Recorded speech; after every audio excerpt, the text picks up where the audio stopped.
Fantastic four movie उन super heroes के बारे में है जिसके कैरेक्टर में डॉक्टर रीड रिचर्ड, जो मिस्टर फैंटास्टिक के नाम से जाने जाते हैं, जो कि एक साइंटिस्ट है जो कि बहुत इंटेलिजेंट है और उनकी बॉडी बहुत फ्लेक्सिबल है। सेकंड कैरेक्टर सूजन स्टॉर्म है, जिसे इनविजिबल वुमेन कहा जाता है क्योंकि वो गायब हो सकती है और फोर्स बनाकर प्रोटेक्ट भी कर सकती है। थर्ड कैरेक्टर है जॉनी स्टॉर्म, जो कि एक ह्यूमन टॉर्च है जो अपनी बॉडी को फायर में बदल सकता है। फोर्थ कैरेक्टर है बैन ग्रिम, जिसे द थिंग कहा जाता है क्योंकि उसकी बॉडी स्टोन से बनी है और उसमें बहुत ज़्यादा स्ट्रेंथ है। मूवी के स्टार्टिंग में एक सिल्वर ऑब्जेक्ट अर्थ पे आता है। वो ऑब्जेक्ट कॉस्मिक रेडिएशन एमिट कर रहा था जिसमें मॉलिक्यूलर फ्लक्चुएशंस बन रही थी, जिससे वो अर्थ की अलग अलग लोकेशन पर गड्ढे कर देता है। इस ऑब्जेक्ट की वजह से अर्थ के क्लाइमेट में बहुत चेंज आ जाता है, जैसे कि डेजर्ट में बर्फ़ गिरना स्टार्ट हो जाती है, गर्म इलाकों में नदियाँ बर्फ़ बन जाती हैं। अब यहाँ सीन शिफ्ट होकर आता है जिसमें रीड और सूजन शादी करने वाले होते हैं और ये बात इस वक्त हेडलाइंस बनी हुई थी। सूजन ने रीड को ये प्रॉमिस किया होता है कि शादी के दौरान वो किसी भी सुपर हीरो एक्टिविटी में पार्टिसिपेट नहीं करेगी और नॉर्मल इंसान की तरह अपनी मैरिज को एंजॉय करेगी। दूसरी तरफ सिल्वर ऑब्जेक्ट की वजह से गवर्नमेंट और आर्मी दोनों बहुत परेशान थे और वो लोग रीड को अप्रोच करते हैं। जनरल हैकर रीड से मिलकर सारी सिचुएशन बताते हैं और कहते हैं कि वो कोई ऐसा सेंसर बनाए जिससे इस ऑब्जेक्ट को ट्रेस किया जा सके, लेकिन रीड मना कर देते हैं क्योंकि इसी सैटरडे उसकी और सूजन की शादी होने वाली है। सूजन रीड के इस प्रोजेक्ट पर मना करने पर बहुत हैरान थी, लेकिन साथ में वो खुश भी थी। सीन अब लटवेरिया का दिखाया जाता है जहाँ पे विक्टर, जो कि 2 साल से स्टैचू बना हुआ है, सिल्वर ऑब्जेक्ट की आने की वजह से फाइनली फ्री होकर वापस से मूव कर पाता है। विक्टर फैंटास्टिक फोर के पार्ट 1 का विलन है जिसे फैंटास्टिक फोर ने मेटल स्टैचू बना दिया था, मगर वो फिर से मुक्त हो गया है और एक आदमी उस पर एक्सपेरिमेंट करके उसे वापस ह्यूमन बॉडी दे चुका है। रीड ने जनरल को ट्रैकर बनाने के लिए मना तो कर दिया था, लेकिन उसने ऐसा सिर्फ सूजन के सामने किया था। जब वो छुपकर ट्रैकर बना रहा होता है तब बैन और जॉनी उसे देख लेते हैं। रीड उनसे प्रॉमिस करवाता है कि वो सूजन को कुछ ना बताए वरना वो नाराज़ हो जाएगी। फाइनली शादी का दिन आ जाता है। रीड ट्रैकर को एक्टिवेट करके मैरिज सेरेमनी में जाता है। सेरेमनी के दौरान रीड के रडार पर वार्निंग्स आनी स्टार्ट हो जाती है कि वो सिल्वर ऑब्जेक्ट 3 मिनट में न्यूयॉर्क में लैंड कर रहा है। इसी वजह से वहाँ पावर चली जाती है और परेशानियाँ स्टार्ट हो जाती हैं। रीड, सूजन और बैन लोगों को बचाने लगते हैं। रीड जॉनी को सिल्वर थिंग के पीछे भेज देता है। वो सिल्वर थिंग वो फास्ट थी, लेकिन जॉनी उसे फॉलो करता रहता है। इसी तरह पीछा करते करते जॉनी को पता चलता है कि वो चीज़ एक इंसानों जैसी है। ये सिल्वर सर्फर है। वो ह्यूमनॉइड उसे गले से पकड़कर ऊपर ले जाता है और फिर वापस पृथ्वी पे फेंक देता है, जहाँ पर जॉनी बुरी तरह से घूमता हुआ नीचे गिरता है। जॉनी किसी तरह अपनी पावर के थ्रू तो बच जाता है, लेकिन वो खुद में कुछ चेंज महसूस कर रहा था। उसकी हालत ठीक ना होने की वजह से सूजन उसके पास आती है। सूजन उसे चेक करने के लिए टच करती है, तभी पावर एक्सचेंज हो जाती है, जिसकी वजह से सूजन फायर बन जाती है और जॉनी गायब हो जाता है। सूजन जॉनी की पावर को कंट्रोल नहीं कर पाती और नीचे गिर जाती है, जहाँ सारे प्रेस वाले उसकी पिक्चर ले लेते हैं और सब नॉर्मल तब होता है जब दोनों वापस एक दूसरे को टच करते हैं। रीड अपनी थ्योरी बताता है कि जब ह्यूमनॉइड क्रिएचर ने जॉनी को टच किया था, जॉनी की बॉडी में रिएक्शन की वजह से ये एबिलिटी आ गई थी और जब जॉनी किसी को भी टच करेगा तो उससे जॉनी की पावर एक्सचेंज हो जाएगी और रीड सबको जॉनी से दूर रहने को कहता है। तभी ग्रीनलैंड का सीन दिखाया जाता है जहां विक्टर सिल्वर सर्फर को ट्रैक करता हुआ पहुंचता है और उसे अपने साथ अपनी टीम में लाने का ऑफ़र देता है। जब सिल्वर सर्फर ऑफ़र रिजेक्ट कर देता है तो विक्टर उस पर हमला कर देता है, जिसके बदले में सिल्वर सर्फर उसे फुल पावर के साथ उसे पीछे फेंक देता है। इस तरफ रीड रिसर्च के बाद सबको ये बताता है कि ये ह्यूमनॉइड क्रिएचर, जिसे सिल्वर सर्फर भी बोलते हैं, अर्थ पर आने से पहले और भी प्लैनेट पर जा चुका है। और सबसे ज़्यादा टेंशन वाली ये बात थी कि वो जिस भी प्लैनेट पे गया था वो सभी प्लैनेट 8 दिन के बाद डिस्ट्रॉय हो गए हैं और उन प्लैनेट का कोई भी नामो निशान नहीं है। रीड बताता है कि सिल्वर सर्फर एक पैटर्न से बना रहा है और नेक्स्ट होल बनाने वो लंदन में जाएगा, इसलिए ये सभी लोग लंदन के लिए निकल जाते हैं, लेकिन इनके वहाँ पहुँचने में देर हो जाती है, जिसकी वजह से वो उसे पकड़ना तो दूर, ये लोग उसे रोक भी नहीं पाते और मुश्किल से वहाँ लोगों की जान बचाते हैं, जो सिल्वर के होल से बनाने की वजह से एक हाइटेड ब्रिज के टूट जाने से गिर रहा था। सूजन अपनी पावर से शील्ड बनाती है और उसे गिरने से रोकती है। बैन उसे अपने शोल्डर पर उठाकर ऊपर करता है। रीड अपनी फ्लैक्सिबल बॉडी से उस ब्रिज को वापस बांधने लगता है कि तभी जॉनी उसके साथ टकरा जाता है, जिसकी वजह से रीड की पावर जॉनी से एक्सचेंज हो जाती है और ब्रिज वापस गिरने लगता है। रीड जॉनी की पावर यूज़ करके बैन को ब्रिज को ऊपर उठाने का कहता है और उस ब्रिज को वापस फिक्स कर देता है और सभी लोगों की जान बच जाती है। अब सीन यहाँ चेंज होता है जहाँ फैंटास्टिक फोर विक्टर से मिलते हैं। इन्हें पता चलता है कि उस जनरल हैगर ने हेल्प के लिए बुलाया है क्योंकि उसके पास कोई इन्फॉर्मेशन है। सबको बहुत गुस्सा आता है मगर रीड एक बार उनकी बात सुनने के लिए मान जाता है।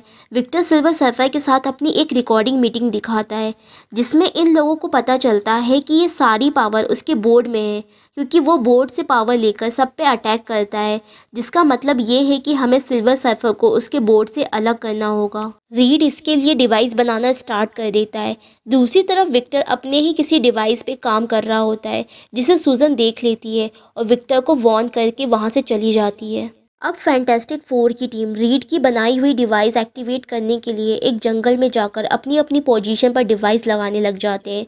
रीड, बैन और जॉनी तो डिवाइस एक्टिवेट कर लेते हैं लेकिन सूजन के पास सिल्वर सर्फर पहुंच जाता है। सूजन उससे बात करती है जिस पर सूजन को वो ये बताता है कि वो डिस्ट्रॉयर नहीं है बल्कि कोई और है। वो बस किसी और के लिए काम कर रहा है क्योंकि उसके पास कोई और ऑप्शन नहीं है। तभी आर्मी सिल्वर सर्फर पर अटैक कर देती है। इस डिस्ट्रैक्शन की वजह से सूजन अपना डिवाइस लगा देती है और डिवाइस एक्टिवेट हो जाती है जिसकी वजह से वो सक्सेसफुली सिल्वर सर्फर को उसकी बोर्ड से अलग कर देते हैं। सिल्वर सर्फर को अरेस्ट करने के बाद जनरल फैंटास्टिक फोर की टीम को रूटली इस मसले से दूर रहने को कहते हैं क्योंकि अब आर्मी और गवर्नमेंट डिसाइड करेगी कि क्या करना है। सूजन सिल्वर सर्फर से बात करने के बाद से ही डिस्टर्ब रहती है। अब आर्मी जिस तरह से सिल्वर सर्फर को टॉर्चर करती है वो फैंटास्टिक फोर की टीम क्यूरियस हो जाती है। सिल्वर सर्फर से बात करके उसकी हेल्प करने का डिसाइड करती है। सूजन इनविजिबल होकर सिल्वर सर्फर से मिलने जाती है। जब सूजन उससे बात करती है तब उसे पता चलता है कि वो किसी के अंडर काम कर रहा है। वो कहता है मुझे अपनी जान बचाने के लिए प्लैनेट को तबाह करना पड़ता है। सूजन बोलती है कि तुम्हारा काम अगर सिर्फ तबाही मचाना है तो तुमने मुझे बचाया ही क्यों। सिल्वर सर्फर उसे कहता है कि तुम किसी से मिलती हो, उस लड़की से जिसे मैं प्यार करता हूँ। वो बोलता है कि मुझे जो कंट्रोल कर रहा है उसका नाम गैलेक्टस है और वो जल्द ही यहाँ आने वाला है। सूजन जब वापस आकर अपनी टीम को बताती है तो ये सब डिसाइड करते हैं कि अर्थ को बचाने के लिए बोर्ड को डिस्ट्रॉय करना होगा। ये सब बताने के लिए वो जनरल की तरफ निकलते हैं। तभी यहाँ विक्टर को जनरल ने प्रॉमिस किया होता है कि वो इन्फॉर्मेशन के बदले विक्टर को उस बोर्ड पे एक्सपेरिमेंट करने देगा। जनरल जब विक्टर को वहाँ से ले जाते हैं विक्टर अपना रंग दिखा देता है। विक्टर जनरल और बाकी आर्मी को जख्मी करके अपने मेटालिक रूप में आता है और वो अपनी बनाई हुई डिवाइस को हाथ में पहनकर बोर्ड को कंट्रोल कर लेता है। इस डिवाइस की वजह से उस बोर्ड की सारी पावर आ जाती है। जब जनरल हैकर विक्टर पर फायरिंग करता है तब विक्टर अपनी नई पावर को यूज़ करके उन्हें जान से मार देता है। वैसे तो मूवी में हमेशा हीरो टाइम पर पहुंचता है लेकिन फैंटास्टिक फोर में ये सब कुछ हो जाने के बाद पहुंचते हैं। लास्ट में जब तक फैंटास्टिक फोर की टीम वहां पहुंचती है विक्टर वहां से जा चुका था।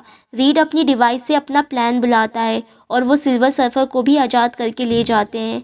रीड विक्टर को ट्रेस करता है तो उसे पता चलता है कि विक्टर शंघाई चाइना में है और वो सब सिल्वर सर्फर के साथ विक्टर के पीछे जाते हैं। जब ये लोग विक्टर के पास पहुंचते हैं तो वो इन पर अटैक करता है। बोर्ड की वजह से विक्टर बहुत पावरफुल हो चुका था। इनके लिए उससे फाइट करना बहुत मुश्किल था। रीड प्लान को मिनी प्लान में बदल देता है जिससे सब अलग अलग होकर विक्टर को डिस्ट्रैक्ट करने लगते हैं। सूजन और सिल्वर सर्फर साथ होते हैं। विक्टर जब उन पर अटैक करता है तब वो नीचे ज़मीन पर गिर जाते हैं जिससे सूजन को चोट लग जाती है लेकिन सिल्वर सर्फर को कुछ नहीं होता। सूजन जब सिल्वर सर्फर की तरफ देखती है तभी वो देखती है कि विक्टर सिल्वर सर्फर को मारने आ रहा है। सूजन तुरंत आगे बढ़ के शील्ड बनाती है ताकि वो सिल्वर सर्फर को प्रोटेक्ट कर सके लेकिन विक्टर इतना पावरफुल होता है कि सूजन के शील्ड को भी पास कर लेता है जिसकी वजह से एक तीर सूजन के हार्ट में जाकर लगता है और सूजन रीड के पास अपनी लास्ट ब्रीथ ले रही होती है। विक्टर इतना पावरफुल हो चुका था कि उसे रोकना इम्पॉसिबल था, इसलिए जॉनी, सूजन, रीड्स और बैन तीनों की पावर लेकर फाइट करने जाता है। जॉनी यहाँ बिल्कुल फैंटास्टिक तरीके से सबकी पावर को कंबाइन करके उससे फाइट करता है जिसके कारण विक्टर अब कमज़ोर पड़ रहा था और तभी विक्टर की बोट को कंट्रोल करने वाली डिवाइस टूट जाती है और विक्टर बोट से अलग हो जाता है। तभी बैन ट्रक की मदद से उसे दूर फेंकता है और विक्टर समुद्र में जाकर गिरता है। दूसरी तरफ सिल्वर सर्फर को अपनी बोट मिलने पर अपनी पावर भी वापस मिल जाती है, मगर सूजन मर जाती है। तभी गैलेक्टस अर्थ पर पहुंचता है।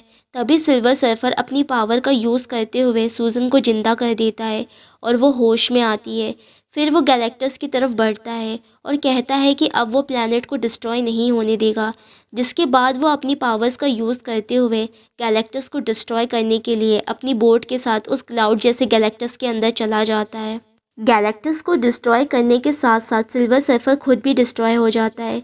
गैलेक्टस के ख़त्म होते ही अर्थ पर सब नॉर्मल हो जाता है, लाइट्स वापस आ जाती हैं और सूजन भी ठीक हो जाती है और जोनी सबकी पावर्स को एक्सचेंज किए बगैर सबको छू पाता है और सब ठीक हो जाता है। तभी रीड सूजन से कहता है कि क्या वो फेमस शादी के लिए तैयार है। तभी लास्ट सीन में रीड और सूजन चाइना में एक छोटे से इवेंट में शादी करते हैं, जहां फिर से रीड को वार्निंग्स आना स्टार्ट हो जाती है कि वीनस सिटी समुद्र में डूब रहा है। सूजन फादर से जल्दी से शादी करने को कहती है। फाइनली उनकी शादी हो जाती है, जिसके तुरंत बाद वो अपनी ड्यूटी पर निकल जाते हैं। यहाँ हमें लास्ट सीन में सिल्वर सर्फर डेडली हालत में दिखाई देता है, लेकिन जैसे ही उसका बोट पास आता है तो वो अपनी आंखें खोल लेता है और यहाँ पर मूवी एंड हो जाती है। सो आई होप गाइज आपको ये एक्सप्लेनेशन पसंद आया होगा। Please subscribe my channel and take care of your self. जल्द ही मिलते हैं नेक्स्ट वीडियो में।